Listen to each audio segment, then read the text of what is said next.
Hello and welcome to the ME7 Podcast. Tonight we review the Wimbledon game then. The Gills started the 2022-23 campaign with a below-par performance in SW17 on Saturday afternoon. After goals from Ethan Chislett and Jack Curry secured Johnny Jackson's side their first win in 2022. We always love giving presents away, don't we, us? Tonight we review Saturday's game at Plough Lane. We look at some individual performances of Neil Harris's men. We will also talk about if there is a reason for concern. Don't read Twitter because you'd think we'd be relegated. And what we need recruitment-wise before the window slams shut on at the end of this month. And we will finally preview this Saturday's game against Rochdale. As you can see, I'm full of optimistic Gills fans after Saturday as we are joined by Josh Wilson, Matt from Gills in the Blood, and Owen Stanley as ever. Good evening, gents. How are we all? I'm all right. Yeah. Saturday, Yeah. Pretty good. Good. Okay. Josh, we'll come to you first. Just give us your review after Saturday. It's disappointing. I think that we showed real promise in pre-season, and to me, we sort of reverted to type a little bit in that game against Wimbledon. We gave away two very soft goals, in my opinion, particularly the second. Just not tracking around there. Forward thing at its worst.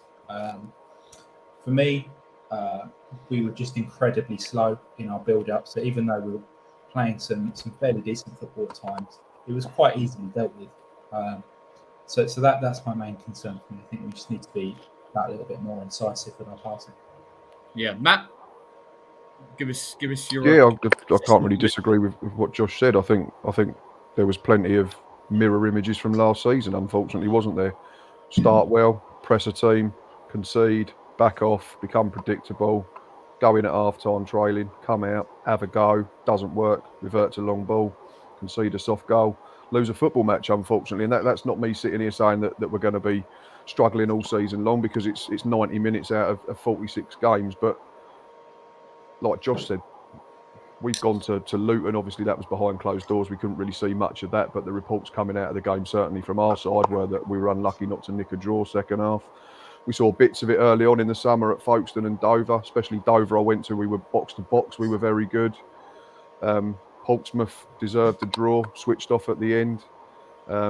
Crystal Palace for 45, 50 minutes were absolutely first class. And that was against a side that had 7 probably that are going to be pushing to start their Premier League game. So it was just so frustrating and sort of deflating that the fact that everything was so slow and cautious. And to me, it just looked like too many.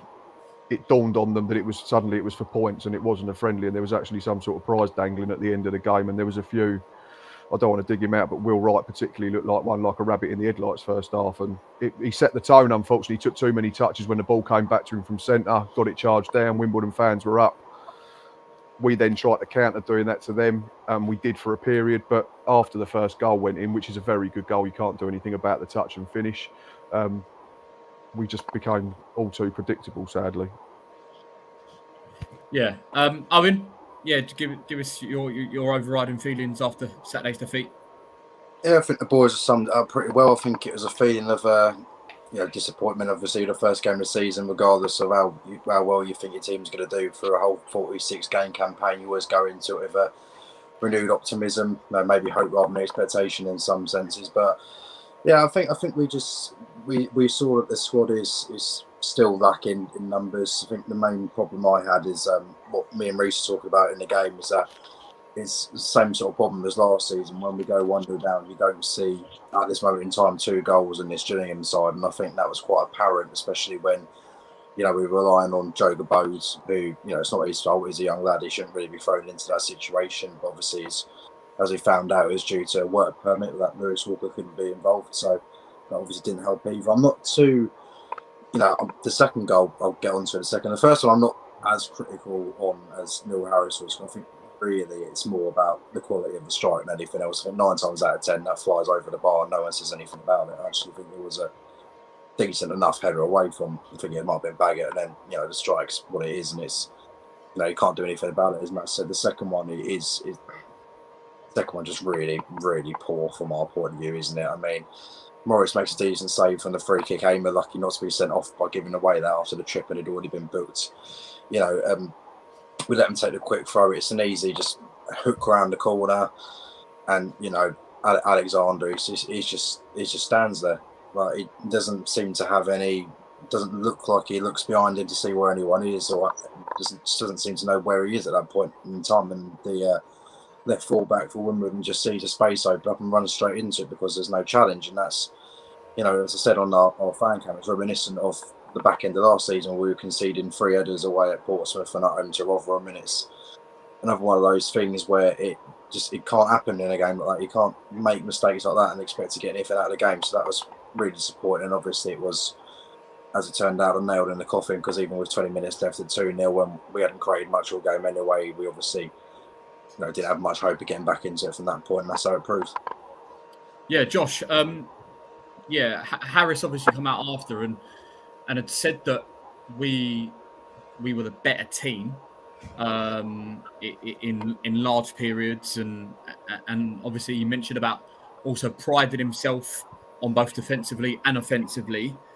What did you make of the manager's comments? I thought they were a little bit baffling, from considering what he's come out and said previously.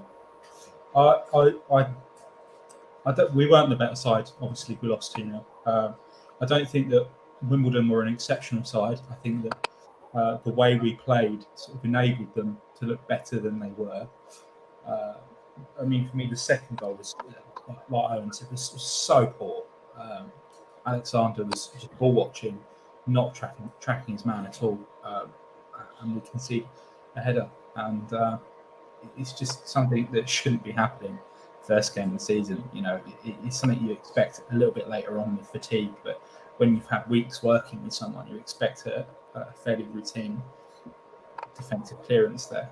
But obviously, we conceded. I disagree. I don't think that we were the better team. They were the better team, but I think just because we had a couple of periods of nice possession, I think the beginning of the first half and the beginning of the second half, that doesn't mean that we were the better team. Yeah, Matt, we mentioned before coming on live that obviously Harris has completely changed the way we've played football. He's brought in a new style that we've not really seen since, I think, probably the Edinburgh days, where we keep a lot of possession. But it's all right having a lot of possession, but if you don't do a lot with it, then it's pretty pointless in the end, isn't it? Yeah, you're spot on. I said before we came on here, I was talking about it, and I said I likened it to the game where we beat MK Dons at the Priestfield season before last, 3-2, and they made 600 passes or something ridiculous, but I think 350 of them were between their keeper and their 3 centre-backs. You're not going to hurt teams on the edge of your own box. And I just felt that we were so intent on trying to prove that we could play a different way to just hitting Verdane Oliver like we did last season, that we sort of forgot that we could switch it up and play a different way. And yeah, there was plenty of occasions where we went centre-back to centre-back, centre-back to left-back, back to the centre-back, out to the right-back. But how far up the pitch did we get? 5-10 yards? And then by the time that we pinged it into maybe Jeffrey's feet, or we tried to ping it into Jordan Green or Scott Cashkett in wider areas, they were set back in their shape. Back 5 with 3 centre-backs, wing-backs tucked in, middle 3 and midfield compact as well. And suddenly they were asking questions of us and saying, can you break us down? And sadly, we came up woefully short. Yeah, Matt, and the thing is as well is that if you play that possession style, certainly against a team like Wimbledon that are happy to sit in and you have to break them down, you have to move that ball quicker, don't you? Yeah, we had to, and this is, like you said already, this is a team that had not won in 2022. Their last win was the 7th of December, 29 league matches ago. All we had to do, even at 1-0, was make sure that we stay in the game, because they'd have started to panic. I get that it's a new manager and a new set of players, but the fan base is completely the same. They'd have started to get nervous and edgy. It'd have got a bit panicked. We saw them panic in first half when we pressed them. It didn't take a lot to cause unease in that centre-back area I think it was Alex Pearce, Will Nightingale got caught out a couple of times. But as you said, we stood off too much and allowed them to play into good areas. And then from there, the people like Ethan Chislett, and I thought probably their man of the match, and I said this on my own Monday review video, I thought their man of the match was Paris Magoma. I thought he was superb. Yeah. He was big, he was rangy, he passed with both feet, and he did everything that we didn't do. He did it quickly. Whether that was moving into our half or just getting the ball moving. You say at any level of football, Premier League, League Two, non-league, Sunday League, kids, quickest thing on the football pitch is the football. And we went the opposite way and slowed it right down. Everything Paris Magoma did was quick and incisive. Everything that we'd seen in pre-season, dare I say. Yeah, it was an odd one, wasn't it? I mean, that we'd gone from, like Matt has alluded to earlier, that we'd gone from this side that every player on the pitch in pre-season wanted the football, wanted to showcase what they could do, wanted to be expansive with it, wanted to play in tight areas and take risks. We didn't do that at all Saturday, did we? We didn't play in areas to try and hurt Wimbledon. We played side to side and almost played to feet where they could quite comfortably close us down. And it was just very almost ended up boring to watch in the end, wasn't it? Yeah, I think it might be a case where you've got some players who were there last year who are so used to playing the way they were last year. It's almost a bit of a fear factor of acclimatising to a new style of play. It's important to note that with this new style of play playing out from the back, we're not going to do it overnight. We're not going to suddenly come first game after pre-season and turn into Real Madrid. It's going to take a little bit of time to not even perfect it, just to get it moving and get us going in the right direction with it. I thought we just took too much time on the ball when we were playing these passes. Sean Williams, I thought, was one of our better players on Saturday, but even he liked a bit too much time on the ball for my liking, especially when we were trying to get back into the game. I thought, a lot of it was just side to side where Wimbledon didn't really need to press us at 1-0 up anyway. They were happy with us just passing it around there because obviously we're not going to be able to hurt a team from that position. I just felt like in the pre-season games we were really quick and snappy with it against Crystal Palace and against Portsmouth. Jordan Green was getting the space on the side every single time to go and take on a man. I think he managed it about twice in the whole game, really, because he just wasn't getting the service quick enough. And by the time the ball got to him, he was already double marked out of the game. So it really began to limit us and all it went on. It looked like we were just a sort of, especially when the second goal went, just sort of devoid of ideas. And as everyone was saying, went back to type of just trying to hit Lee Commander and hope we get a lucky bounce off him, fall into someone's path. But it just seemed, even before the second goal, although we were slightly better in the game, we created a few half chances. The ball across from Kashket after a lovely outside the foot pass from Ben Reeves, which nearly found Jordan Green in the far post. But other than that, there wasn't really anything that we created, or we had a sustained period of pressure. We had a sustained period of possession where they kept giving it back to us every time they cleared it. But as we're saying, we weren't doing enough with it to really create a chance, and that was a big problem. Yeah. Josh, let's move on to individual performances then. Certainly one that, even though he was playing in an area that obviously can cost you goals, and defensively we weren't the best on Saturday. I actually thought Ikem Burgett had probably one of his best games in a Gil shirt, including pre-season. I thought he looked comfortable on the ball. His heading was very good. He was very assertive for a young lad. And he showed, for me, the promise that Ipswich fans were talking about when we'd signed him. Yeah, and I agree. I think Ikem Burgett was probably our best player for large stretches of the game, which is worrying when your centre back is your best player and you're not hanging on to a 1-0 lead. I think the only other player that was really quite incisive, I think Ben Reeves did make an impact when he came on second half. And I do think that Jordan Green, when he got the ball to him, when the ball was given to him incisively, was good. I've seen some people sort of bemoaning him on Twitter, but I think the rest were all quite ponderous and slow for me. Matt, talk about individual performances. Anyone stand up for you? We can't be all negative all the time, can we? Glenn Morris was man of the match, I think, and that says all you need to know for me. I thought he was our best player. He's made a good save. He's got no chance with either goal. He nearly keeps the second one out, bless him. He gets a hand to it, but obviously it's in the corner. It's a good header. It's everything that you want a header to be. It was in towards the corner and it's down low, which always makes it hard for the keeper. But he's not helped out. He makes the good save from the free kick in the build up to that. I think he made one more where he come out and smothered one. There was one first half where I think Chris Gunter had a shot and it might have taken a nick off of Burgett, and Morris had to adjust his weight and flick a leg out to keep it out, because that would have been 2-0 before half time. So I thought Dom Jeffrey's done all right first half. I'm not saying he set the world alight, but we've got to bear in mind this is a kid that's coming in that's not really played any senior football. I like the sense that he's very tenacious and he doesn't seem to care for reputations. We saw in the Crystal Palace game where he was going up against Wilfred Zaha, and there was a bit of handbags and afters, but I like that as long as he doesn't cross the line. We don't want him going into Daniel Phillips territory where he's costing us red cards all the time. But I thought we tried to move it about. I thought we tried to get about the park. Dare I say, he almost tried to do what Magoma did so very well for them, but without really pulling it off all the time. But he kept wanting the ball. He kept trying to make things happen. And I like that in the sense that he's a kid and he doesn't seem to be afraid. I'm just looking at my match ratings. Yeah, Ben Reeves has already been mentioned for 15 minutes, threatened to run the show. Burgett, again, probably one of his most solid performances. I think along with Crystal Palace again was probably his best display, because he's realised now that yes, he can play. He's got 2 good feet and he can pick a pass, but you can't have too many touches because you're going to get pressed and then you're going to get caught out. Jordan Green, I thought, did very well second half. He never really had any space to run into, but what he kept doing was getting his body in the way of defenders, winning us free kicks in decent areas.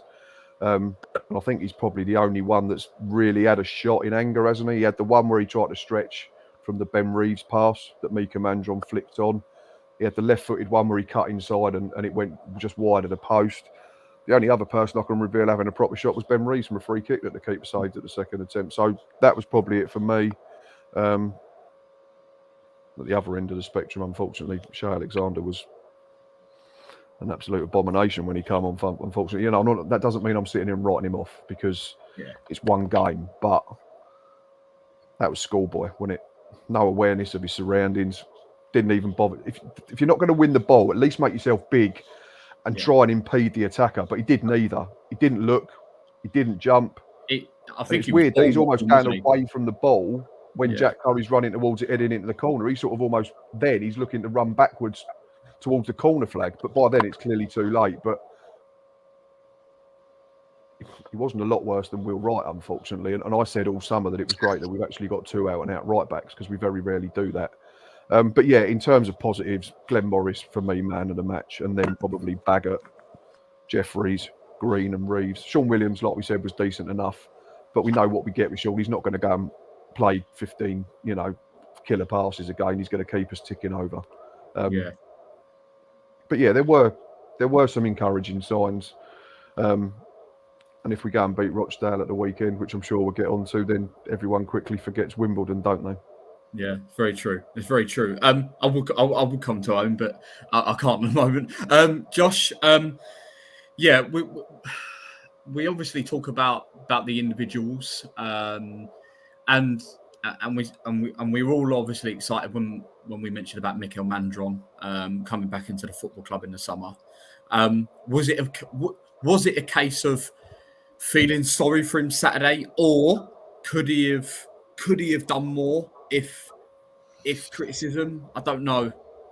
I think that almost tactically, I don't think we helped him there. We played a 4-2-3-1, and for me, if you're that sort of target forward or main number 9 in that system, you need to have someone nearby to low balls off to. And we didn't. Ollie Lee sat quite deep, and the wingers, while not wide and whipping on crosses, were still not really feeding off him. For me, I think Mika would really benefit, even though he's someone that can play to feet. I think he'd really benefit from having like a shadow striker, someone next to him that can pick up those loose balls and help press from the front for him. We've bought the young lad in Walker from Carpenter in Serie D. Perhaps that's a role he can fulfil, or perhaps it's a role that we could look for in the market. I do feel for him. It wasn't a good performance from him, but I think that there are reasons why that performance was there. Yeah, interesting. Okay, let's show a couple of the comments that have been coming in. Ricky says, I think Neil Harris got the tactics wrong on the day, which is interesting. Owen, what do you make of that? I think Owen's still having problems. Owen, can you hear me? Yeah, I've got a notification. I've tried to click off it and I've closed the tab by accident. Sorry about that. Yeah, that's all right. Yeah. What do you make of Ricky's comment then? I can hear you. Yeah. What do you make of Ricky's comment about Neil Harris getting tactics wrong? I think it's probably a case of the tactics weren't executed more than they were wrong. I don't think it was essentially the plan was the wrong idea. I just don't think it was that we have the players out there at the minute that can put it into fruition as well as Neil Harris would like to. I think there's still a couple of players at least short in this side, and I think it's quite obvious by how we played on Saturday that we're not quite there. I know Kashket played out wide, but I don't think he's technically an out-and-out winger, not like Jordan Green is anyway. And obviously when you've got Ollie Lee, who was so good in pre-season, not playing as well as we know he can do, is obviously a bit more difficult. But I think at the minute, with the options we've got, it's probably the most ideal formation to go with at a minute. But we'll see what the window brings and if we can add to it and make it a bit better with better personnel. Okay. Josh, next comment from Terry. Should Ollie Lee be playing? Again, I think it depends on the system. If we play a 4-2-3-1 or a 4-4-1-1, I think that there is an argument for him to be starting, particularly after the pre-season against Palace. He was phenomenal, and I think that we set up in a 4-4-1-1 in that game because we had two very clearly defined banks of four. Just the way we moved the ball was different to how you would move it in a 4-2-3-1. Again, I think it depends upon the personnel that we bring in and what formation we want to play. Because as Owen said previously, I think that the way we're playing at the moment is somewhat dictated by the personnel that we have in. Yeah, very true.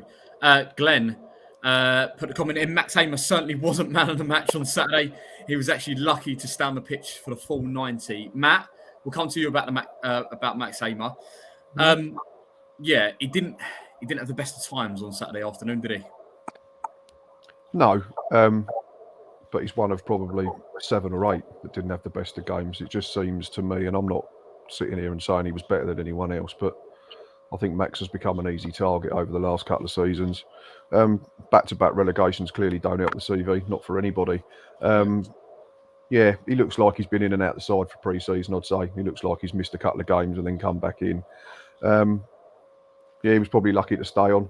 That siding tackle first half that earned him a booking, I think it was, and then I think it was a combination of him and Ollie Lee, wasn't it, for the free kick that led to the second goal. So either could have gone arguably because Ollie Lee was already on a yellow card as well. So I think we were probably lucky to get away with that a little bit. It was probably a case of whoever it was final warning. But I have said on social media, and I said it in the ground, and I've spoken to people as well since then, I think Max is probably the centre-half at risk if we do want to play this game where we're going to get it to feet and go through the thirds, because he's one that's been so used to playing a direct way with us over the last 6-7 years where we do go back to front really early. I think he's probably going to be the one that's going to find it most difficult to change. I'm not saying he's poor with his feet, but I think he's a centre-back that likes to just clip it into a channel and turn a full-back or a centre-back round, whereas you can see with Burgett, he's happy trying to play it in between and split the forward players and split the press, and then we can try and turn and go from there. If someone like a Pierre did come in, I think Max might be one that sees his place under a little bit of jeopardy. I certainly wouldn't, be raging that he's part of the 4 that we can choose from. I think if we did get a Pierre type in and we had him, Max, Elkan Burgett and Will Wright, I think it's a decent blend. It's 2 more experienced ones in Max and Aaron, and then obviously Will and Elkan would be the younger options. But I could see Max potentially coming out of the side if we do manage to bring in another half-decent centre-back for the level, yes. Yeah. Fair comments, Matt. Owen, what did you make of not just Max's performance, but what did you make of him potentially shouldn't maybe not being on the pitch on Saturday? I think he's gone again, isn't he? He's having trouble tonight. Josh, yeah, I think he was very lucky. I think the first tackle he made, which got in the booking, was a red card for me. I think it's high. Yeah. Okay. Yeah. High tackle. Yeah, we did say that, didn't we? We mentioned it was high tackle. I think what the saving grace was for the tackle was that he left his back foot along the floor, and I think that was the saving grace for him. To be fair, did he need to make it? Probably not, but we know after 250 plus games in a dual shirt, we know what Max is like. Usually, sometimes he throws in needless tackles. But Steve White, Matt, this is a comment for you. He wants one of those shirts that you've got on. I'm loving the retro shirts tonight, boys. I'm liking them. Because our kick season's so naff. They're awful. Yeah, I've seen plenty of clubs that have done sort of modern twists on retro ones, haven't they, for this season? And I don't dislike our shirt. I like the away one probably more than the home one, but yeah, we just seem to use the standard Macron template, don't we? I've seen a few this season that I've absolutely fallen in love with. Crystal Palace, I think they probably got three of the best in terms of a set in the Premier League. One for me was Coventry's purple away kit, which is I think is in homage to their 1996-97 Peugeot offering, which was really, really nice. One of the best I think I've seen in League Two. I think it's Hartlepool's. I think that's really, really good. Yeah. But yeah, I'm a glutton for punishment for retro football shirts, and I noticed that Owen is just taking his first steps on the slippery slope. Yeah. How many you got now, Matt? How many have you got? 80, I think. Oh, Jills. Yeah. Wow. 80. This one, I've got the yellow one as well, which wasn't made for retail, I believe, in the 70s. And I think it's Kyle Pont's dad actually managed to get hold of a mate who's a printer and managed to get some made. And I got them for a very reasonable price. So, yeah, the oldest one I think is 1964, but that's like a Toffs prototype retro remake. I think I'm just looking at the rack now because it's in the corner of the bedroom. I think the oldest one I've got that's actually an original is probably 1987 Chatham Maritime, but I struggle to get into that. It looks like it's been painted on. Josh, I see you've got a retro shot on tonight as well. Yeah. How was your love affair with the Jill's retro stuff? Yeah, all of mine are Jill's. I've probably got about a dozen or so over the years. My oldest one was one of my first ever. It's actually the one that I've owned the longest. Is one of my first ever Jill's kits. I've still got it. It's the fourth shirt, which I'm not sure we ever wore from our Championship relegation season. Okay.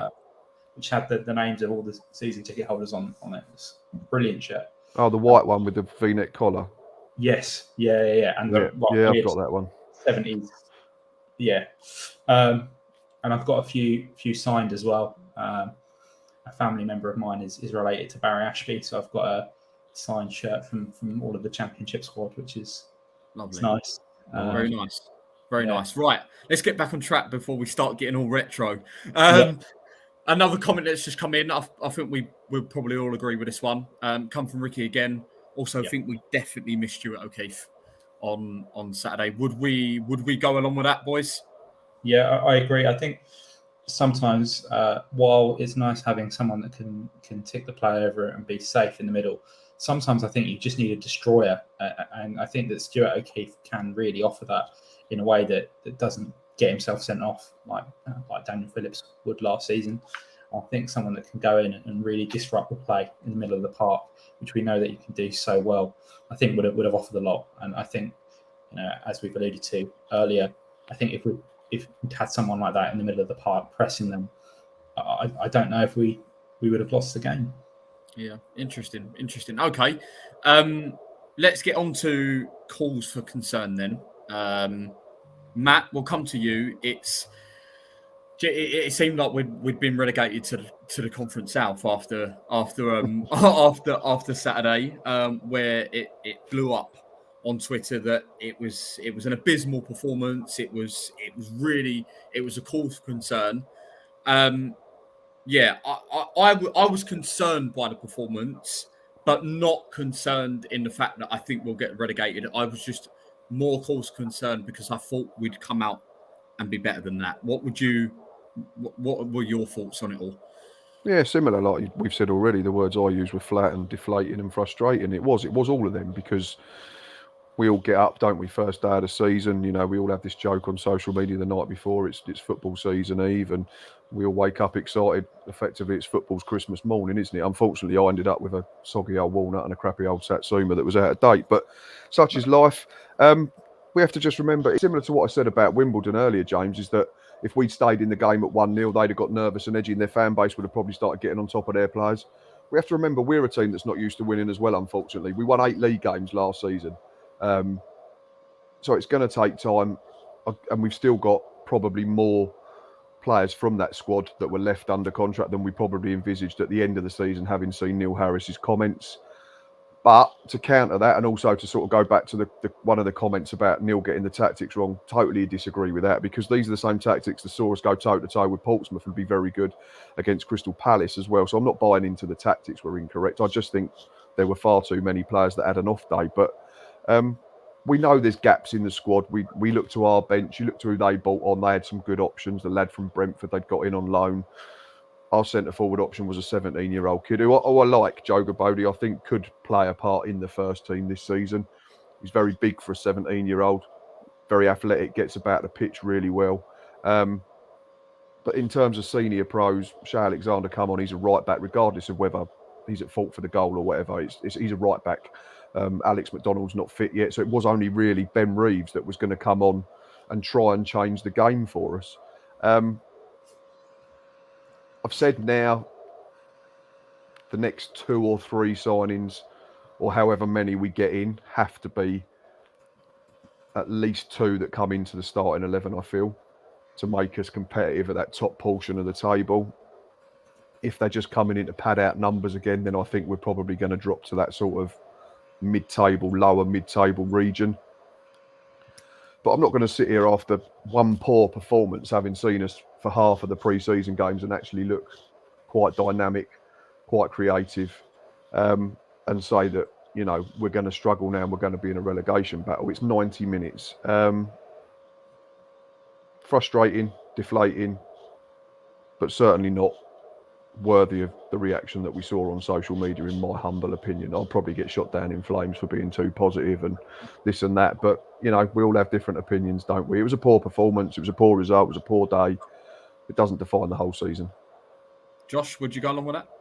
Yeah, no, I agree. I think that it's far too early to be talking about relegation to the National League after one loss against a team that we got relegated with last season.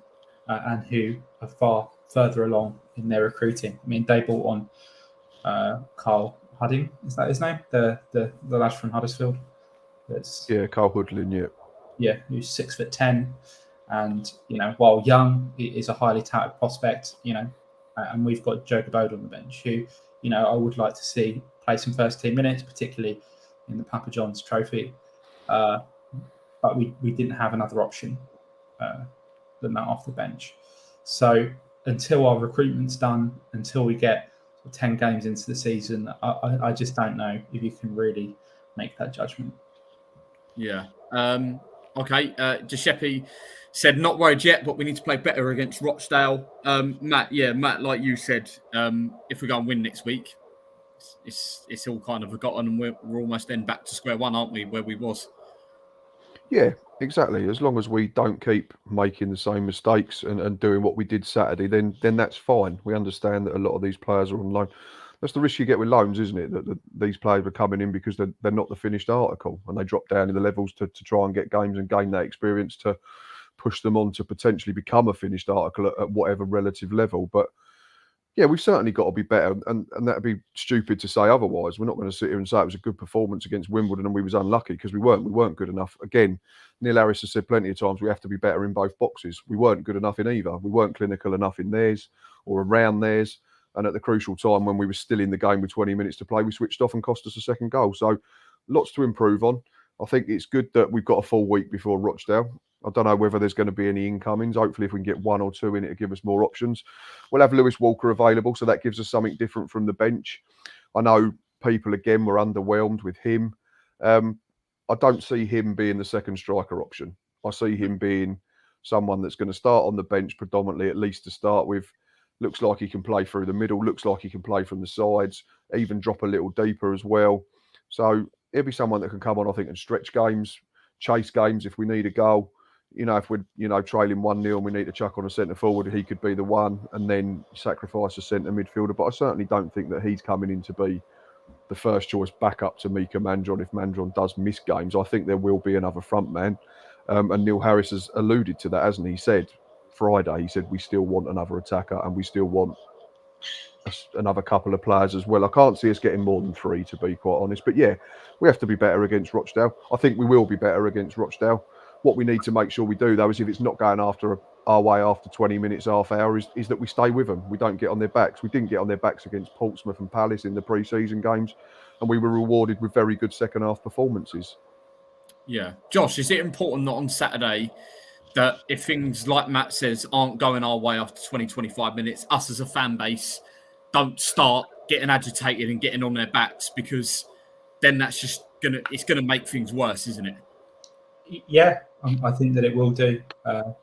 Although, unfortunately, I think with the average age of our fan base, that it's somewhat of an inevitability. There will always be grumbles from the Gordon Road stand, won't there, if someone misplays a pass? Yeah. I think that, it's frustrating, even as a fan, watching sometimes that, we have a young player out there, like Burgett, for example, is only young, could mislay a pass, and suddenly people are on his back. It would be better if we did better, but it is what it is, unfortunately. Yeah. Dean. When it shows, Dean says, do any of you truly believe we will sign another decent forward, or is it Mandron and youngsters? Walker isn't a youngster. He is 24 and has played 60-odd league games across various clubs, and was fairly prolific for Derby under 23s.